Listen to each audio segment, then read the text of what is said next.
সাদিয়া খাতুন, এরপর আবার জান্নাতুল ফেরদৌস,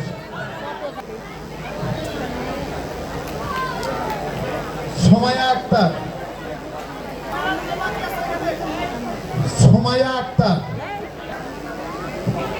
মেহেজাবিন মৌ, নাজমুন নাহার বুশরা। নেক্সট হচ্ছে মারুফা আক্তার ফারদিনের পরে আরাফাত ইসলাম। এরপর হচ্ছে রেজওয়ান আহমেদ, শাহাদাত হোসেন বাদল, এরপর রফিকুল ইসলাম,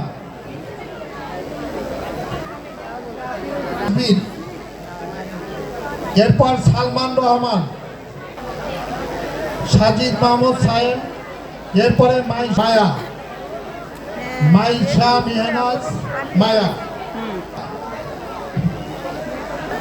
মার্জি আক্তার সময়ের পরে কানিসফা আছে, আব্দুল্লাহ শিব খন্দকার।